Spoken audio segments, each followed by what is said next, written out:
یاد رکھیے علم کتابوں کو پڑھ لینے کا نام نہیں ہے، علم اصطلاحات کو رٹ لینے کا نام نہیں ہے، علم مدارسوں میں مدت طویل تک رہ جانے کا نام نہیں ہے، علم امامے کے خوبصورت ہونے کا نام نہیں ہے، علم دوش پر لہراتے ہوئے اباؤں کو سجانے کا نام نہیں ہے، علم جسم پہ موجود لباس سے نہیں معلوم ہوتا، علم کا پتہ کردار سے ہوتا ہے۔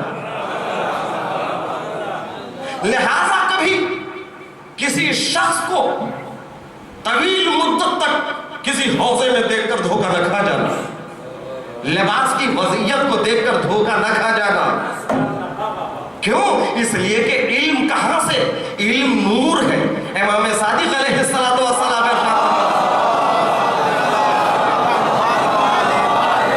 العلم نور یقذفہ اللہ فی قلب ما یشاء، علم نور ہے، علم نور ہے، پروردگار عالم جس دل میں چاہتا ہے ڈال دیتا ہے، جس دل میں چاہتا ہے ڈال دیتا ہے۔ مطلب کیا ہے؟ جس دل کو قابل جانتا ہے، لائق جانتا ہے، اسے دیتا ہے، جس دل کو اس لائق سمجھتا ہے کہ اس دل کو علم دے دیتا ہے۔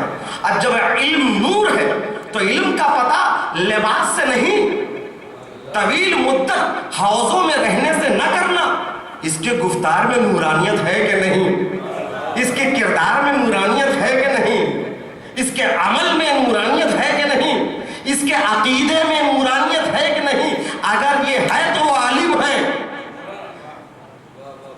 میرا مطلب ہرگز یہ نہیں ہے کوئی یہ نہ سمجھے میں خود صاحب لباس ہوں، طالب علم ہوں، میں حوضے میں رہتا ہوں، میں اس کا مخالف نہیں ہوں کہ حوضے میں رہنے والا عالم نہیں ہے۔ حوضات اور کتابیں علم تک پہنچنے کا وسیلہ ہے۔ حوضات اور یہ کتابیں جو ہیں وہ علم تک پہنچنے کا وسیلہ ہے، مگر شرط یہ ہے کہ اس وسیلے کے ساتھ انسان کے اندر تہذیب نفس ہو۔ اگر تہذیب نفس ہے تو وہ کتابوں کو پڑھ کر علم تک پہنچتا ہے، اگر تہذیب نفس نہیں ہے تو بلعام باہورا بھی عالم تھا۔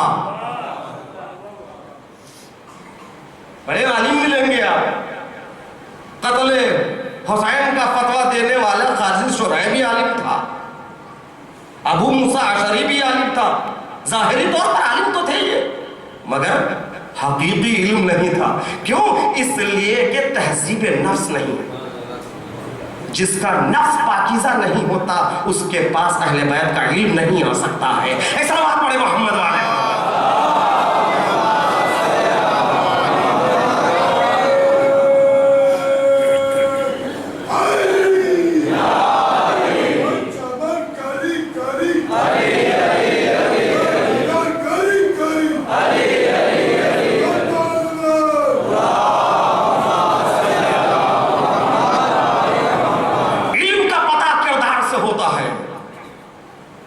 فاضلی نے خوب کہا ہے، صرف آرائش دستار و قبا علم نہیں، صرف آرائش دستار و قبا علم نہیں، سند و جب و مسند کی فضا علم نہیں، سند و جب و مسند کی فضا علم نہیں، بے یقینی میں عقیدہ بخدا علم نہیں، بے یقینی میں عقیدہ بخدا علم نہیں، جس میں دھڑکن نہ ہو دل کی وہ نوا علم نہیں۔ علم وہ ہے جو عزائم کو عمل دیتا ہے، علم وہ ہے جو عزائم کو عمل دیتا ہے اور عمل وقت کی رفتار بدل دیتا ہے،